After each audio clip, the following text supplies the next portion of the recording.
রাসূল সাল্লাল্লাহু আলাইহি ওয়াসাল্লামের যুগে এক সাহাবী ছিল, তার নাম ছিল জাহির ইবনে হারাম আল আশজাঈ। জাহির সাহাবীর নাম কি? সবাই বলুন, কি নাম? জাহির রাদিয়াল্লাহু তাআলা। উনি মদিনায় থাকতেন না, উনি মরুপল্লীতে থাকতেন, মানে বেদুইন ছিলেন আর কি। মদিনা তো শহর, সিটি, উনি সিটিতে থাকতেন না, উনি থাকতেন মরুপল্লীতে। ওখানে তিনি অর্গানিক ফলমূল শাকসবজি চাষ করতেন। রাসূল সাল্লাল্লাহু আলাইহি ওয়াসাল্লাম ওনার এই অর্গানিক ফলমূল আর শাকসবজি খুব পছন্দ করতেন, ফলে উনি প্রায় সেই মরুপল্লী থেকে রাসূল সাল্লাল্লাহু আলাইহি ওয়াসাল্লামের জন্য অর্গানিক ফ্রেশ ফ্রুট আর শাকসবজি মদিনায় নিয়ে আসতেন এবং এগুলো ফ্রিতে দিতেন রাসূল সাল্লাল্লাহু আলাইহি ওয়াসাল্লামকে অ্যাজ এ গিফট।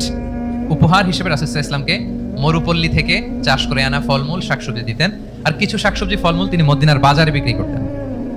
তো একবার তিনি এসে রাসূল সাল্লাল্লাহু আলাইহি ওয়াসাল্লামকে অর্গানিক এই ফ্রুটগুলো দিয়ে বাকিগুলো মদিনার বাজারে বিক্রি করতেছেন। রাসূলুল্লাহ সাল্লাল্লাহু আলাইহি ওয়াসাল্লাম বাজার ভ্রমণে গেলেন, যে দেখে ওই তো জাহির, উনি আবার কানা রজুলান দামিমান, একটু কুৎসিত দেখতে, একটু খাটো কুৎসিত শ্যামবর্ণের ছিলেন। তো ওনাকে দেখেই রাসূল সাল্লাল্লাহু আলাইহি ওয়াসাল্লাম পিছন থেকে এরকম ঝাপটে ধরলেন, পিছন থেকে হাক করলেন আর কি।